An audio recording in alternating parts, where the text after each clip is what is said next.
বাংলাদেশ জাতীয়তাবাদী দল বিএনপির চেয়ারপারসন বেগম খালেদা জিয়ার রোগমুক্তি কামনায় গোমস্তাপুর উপজেলার পার্বতীপুর ইউনিয়ন শাখার আয়োজনে ইফতার মাহফিল অনুষ্ঠিত হয়েছে। রবিবার 16 মার্চ বিকেলে পার্বতীপুর সোনাবর আদর্শ কলেজ মাঠে আয়োজিত ইফতার মাহফিলে সভাপতিত্ব করেন ইউনিয়ন পরিষদ নির্বাচনের চেয়ারম্যান পদে মনোনীত প্রার্থী ইয়াসিন আলী সর্দার।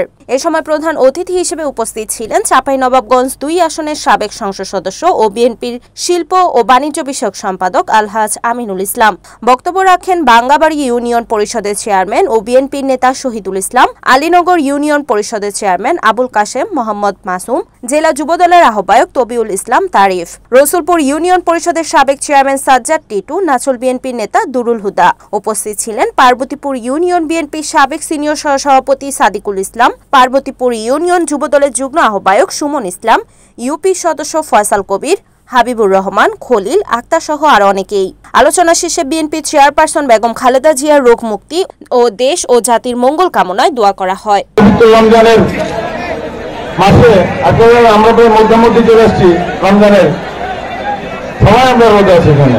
আল্লাহর রহমতে আজকে আমাদের পার্বতীপুর ইউনিয়নের নেতৃবৃন্দের মারফতে আমরা ইফতারি মাহফিল আয়োজন হয়েছে, সেখানে আমরা ইফতারি করবো। আল্লাহ তাকে শুকরিয়া আদায় করছি, আল্লাহ যেন আমাদেরকে এভাবে জনগণের মধ্যে ইফতার করে এবং আমাদের জন্য দোয়াগুলো কবুল করে। সবাই এই বলে আপনারা দোয়া করবেন, সবাই বলেন আলহামদুলিল্লাহ। আর আমরা একটা যেহেতু বিএনপি পরিবার, আজকে বিএনপি পরিবারের ইফতারি দেশনেত্রী ঘরে যাবেন, কিন্তু অসুস্থ।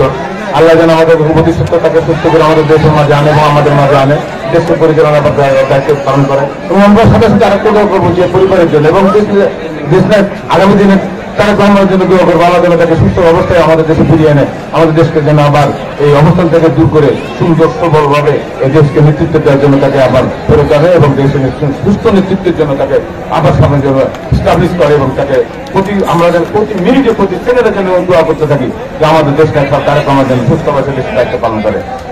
আর আমরা এখানে এই আপনারা অনেকেই জানেন নাচল বোর্ড গোমস্তাপুরে অনেক কমিটি নিয়ে অনেক কথাবার্তা শুনে। তো আপনাদেরকে একটা কথা বলি, আল্লাহর পর বিশ্বাস করে কথাটা বলছি, আল্লাহর পর রহমত রাখ, আল্লাহর প্রতি মানে আস্থা, আল্লাহর প্রতি রহমত যেন আমাদের রহমত আল্লাহ আমাদের প্রতি যেন করে, এই আস্থা নিয়ে ইনশাআল্লাহ ধানের শীষের প্রতি আমি ভোট করবো ইনশাআল্লাহ। আপনারা এটা চিন্তা করেন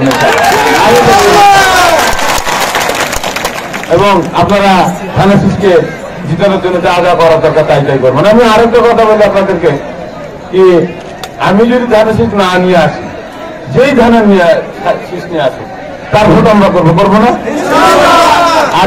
রিপোর্ট মোহাম্মদ সিফাত রানা, NAN TV, চাঁপাইনবাবগঞ্জ।